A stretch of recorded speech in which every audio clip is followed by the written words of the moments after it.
படித்தவர்கள் பொக்கடா போட்டு வேலை இல்லாதவர்கள் பொக்கடா போட்டு வீங்கன்னு பிரதமர் சொல்கிறாரு. ஆனால் சாலை ஓரத்தில் டீயும் பன்னும் பிஸ்கட்டும் கேக்கும் சாப்பாடும் செஞ்சு விற்றுக்கிட்டு இருக்கிறவன் அடித்து விரட்டப்படுறான். ஆனால் எந்த ஸ்ட்ரக்சருமே இல்லாத ஒரு ஃபுட் ஸ்ட்ரீட்டு அங்கே நடந்துக்கிட்டு இருக்கு அண்ணா நகரில். இதுக்கு எப்படி அனுமதி கொடுக்கப்பட்டது? கட்டடங்களுக்கு அனுமதி இருக்குது, இரும்பாலேயே செய்யக்கூடிய கட்டடங்களுக்கு எங்கேருந்து அனுமதி கொடுத்துட்டீங்க? அப்போ ஆட்சியும் அதிகாரமும் இருக்குன்றதுக்காக எதை வேணால் நீங்கள் வாங்கிக்கலாம்னு நினைக்கிறீங்க, அதானே? அப்போ தெருவில் இருக்கக்கூடிய என் தம்பி தங்கைகள் எத்தனை பேர் படித்தவங்க எல்லாருமே விரட்டப்படுறாங்க காவல்துறையினரால். இதெல்லாம் எவ்வளோ அப்போ நம்பிக்கை இல்லையே. அங்கே கடைகள் போடப்பட்டதுக்கு காரணமும் காவல்துறை தான், விரட்டப்பட்டதும் காவல்துறை தான்.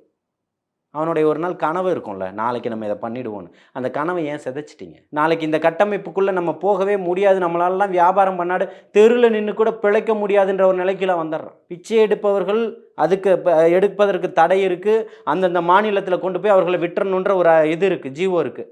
இன்றைக்கி அப்படி விட்டுட்டாங்களா? ஒவ்வொரு சிக்னல்லையும் எத்தனை பேர் இன்றைக்கி இருக்கிறாங்க. ஆனால் படித்தவனால் அந்த ரோட்டில் நின்று பொழைக்க முடியலையே. இதுதான் இங்கே சட்டம் எப்படிப்பட்டதாக இருக்குன்றது கேள்விக்குறியாக இருக்குன்னு சொல்கிறோம்.